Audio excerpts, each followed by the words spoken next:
What were you doing when you were 15 years old? Were you riding bikes with your buddies? Were you playing sports? Were you chasing girls for the first time? That's what most boys are doing when they're 15 years old. This is the story, though, about a different kind of boy, in a different time in the not-so-distant past. This is the story of a boy who was flying bomber missions over Germany at the age of 15 during World War II. Tom Dobney was born on May 6, 1926, and grew up in Warwickshire, a county in the West Midlands region of England. He and his fellow countrymen had just witnessed the horrors of the Battle of Britain, and even at the ripe young age of 14, he was determined to get into the fight against the Nazi war machine. Tom was a pupil at King Edward VI Grammar School in Nuneaton, Warwickshire. As we can imagine, the war was at the forefront of conversation at this time in England, and after a dare from some schoolmates, Tom actually went to a recruiting office. Not only did Tom go to the recruiting office, but while he was there, he decided to add 4 years to his age and complete the enlistment paperwork. Amazingly, only 2 weeks later, he was accepted for the pilot training program. I have to think at this point, most kids would have probably turned around and said, "Whoa, this is getting out of hand. I better come clean." Not Tom, though. He went for it. At this point, the only hurdle that he had left was getting his mother to agree to let him do it. It sounds like Tom bent the truth a bit to his mother. He did tell her that he signed up for the RAF, but he never said anything about being a pilot. Tom is quoted as saying, "So far as she was concerned, I was joining up as ground crew. If she had known that I was going in as a pilot, she would have definitely put her foot down and stopped me."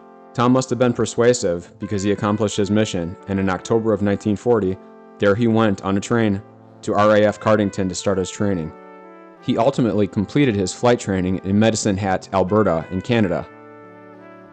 There he was awarded his wings, and in May of 1941, 6 days after his 15th birthday, he took his first flight. He was so young and so small still that he had to put a couple of cushions under his parachute just so he could see through the windscreen of the plane that he was flying.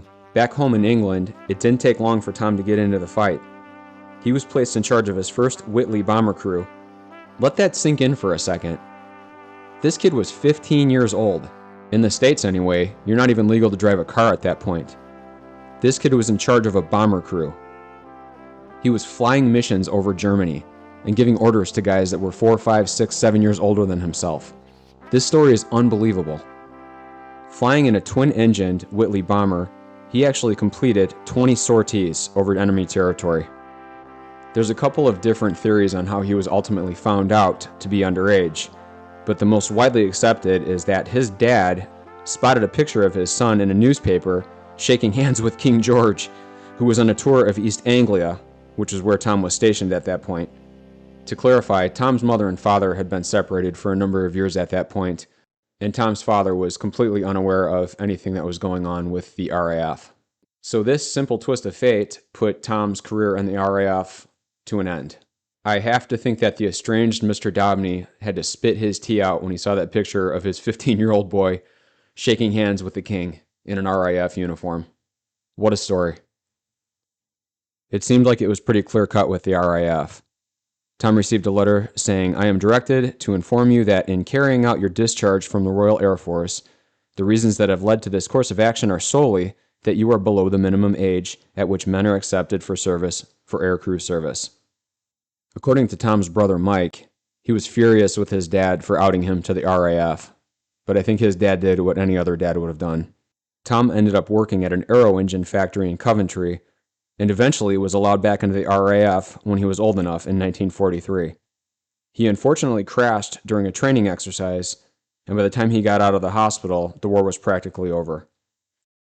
Tom continued flying until 1950, and actually took part in the Berlin airlift. He later joined the Metro Police, and he actually rejoined the RAF again as an air traffic controller. After leaving the service, he became a newspaper executive in Manchester. It's worth noting that at the end of the war, Tom was actually refused his campaign medals because it was deemed that he had earned them illegally. Upon hearing this, Tom's mother wrote a letter to none other than Winston Churchill, who actually intervened. Tom's medals were returned to him with an apology from the RAF. This is just an amazing story, and it's a testament to the strength and capabilities of our young people, boys and girls alike. Now, I'm not condoning lying to the military or doing anything illegally, but if you happen to be a young person that's watching this video, use this story as an example of the capabilities that you all have inside of you.